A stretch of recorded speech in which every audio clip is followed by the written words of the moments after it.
Hey guys, just really shortly before we're going to begin this video, I'd like to point out that tomorrow I'll be releasing an unboxing and first impressions video for the Ryzen 5800H plus RTX 3060 laptop that I got, and later this week I will also be posting the review for it. So if you don't want to miss it, then I highly recommend you either get subscribed or keep an eye out for the premiere that I will be doing for the unboxing and first impressions video, and for the review that, again, is also going to be posted this week. And if you're asking yourself why I'm doing a premiere, well, that's because I would like to watch this together with you and get your feedback, because obviously I have never done a laptop review here on the channel. I would be really curious to see what you guys thought about the results and all of those things. And if you happen to have any suggestions, then you can also drop them in the comments and I can see them live and already go and work on those things right after I'm done with the video. So a little bit more interaction, and I think that is going to make sense in the long run of things. Or yeah, we're going to see how that is going to develop, and we're most likely going to hear how the whole process that Samsung is working on is also going to develop, because they have just partnered with Manna in Ireland to be shipping their new phones using UAVs. And by the way, if you never heard about Manna, you're not going to be alone. I have also never heard about them, but they have developed some custom drones which should be able to fly at speeds of over 60 kilometers an hour and at an altitude anywhere between 50 to 80 meters. And that to me sounds completely bonkers. I mean, it is already incredible that we are shipping products using drones. And speaking of shipping those things, and if you are looking to buy yourself one of the new Samsung phones, or let's say the A52, which yours truly might have ordered or not, and you also happen to live in the Oranmore region, then you will be able to get your package within 3 or so minutes before their order gets before your order gets dispatched. So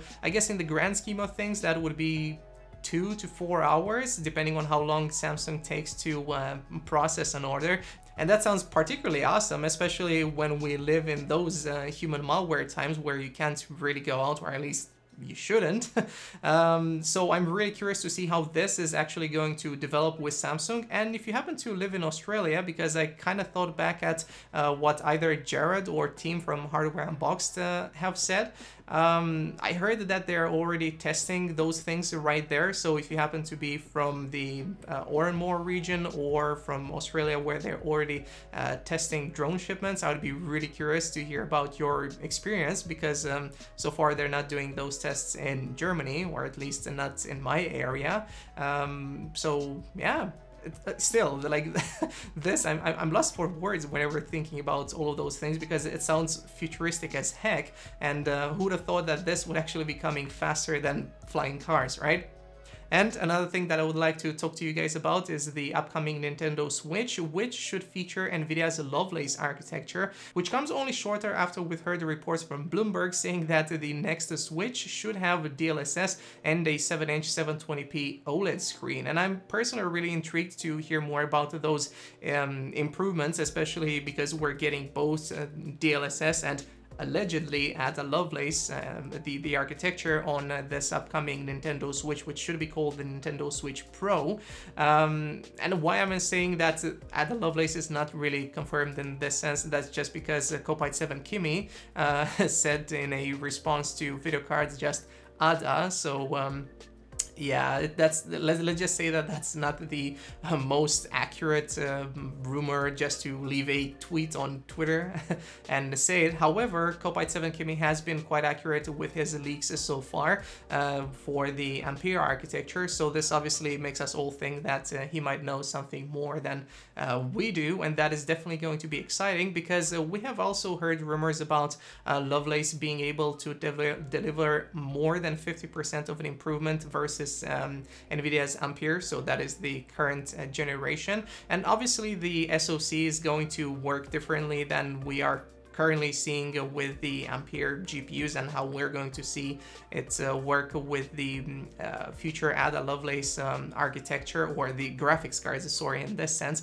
because obviously Nintendo is not going to be putting a fully fledged graphics card inside of those devices. But still, it's really interesting, and it's a really nice topic of discussion, and I know that a lot of people, especially in our crowd Discord server, you should check it out by the way, are really excited about this this upcoming Switch Pro console. And another thing that is going to be really funny to see is what NVIDIA is going to be talking about in the upcoming days, because they have also worked with Twitter to have these custom hashtags, which you can see on screen right now. And if that doesn't look like a leather jacket to you, then I don't know what does. But obviously this is going to be for the NVIDIA hashtag and also for the GTC 21 event that they're going to be hosting, and this is obviously to celebrate Mr. Leather Jacket Wong himself. And what can I say, great job NVIDIA for being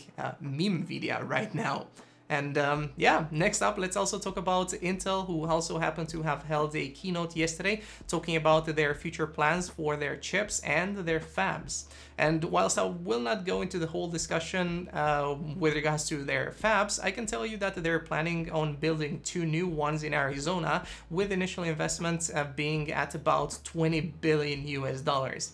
Now, this makes sense for a company like Intel, especially because they already have their own fabs, but what you might not have known is that they're also planning on serving other companies as well, just like TSMC is doing right now with AMD, Microsoft, Sony, NVIDIA, and even Intel.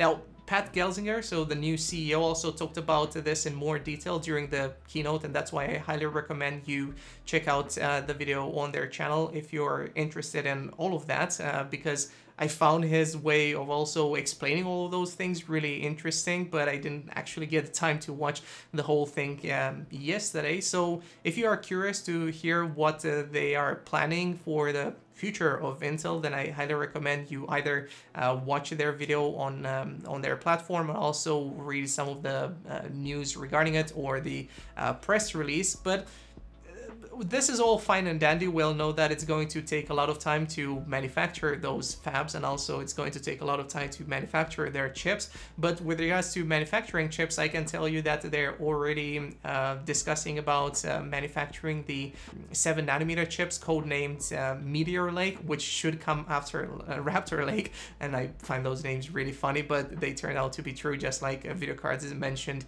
a few days ago. Now, with regards to Meteor Lake, these again should be based on 7nm, but their deadline is for 2023, and I don't really know if Intel is indeed going to manage to do that. And that's just because last time around, when they were talking about getting to 10nm, they said that that should be done. I think we should have had 10nm, I believe, like 2 or 3 years ago. Don't quote me on that. I haven't actually looked before shooting this video, but I just hope that we're not going to go into another era of a lot of pluses. So that would be 10 plus plus plus plus plus, and who knows how many pluses, just like we had with 14nm.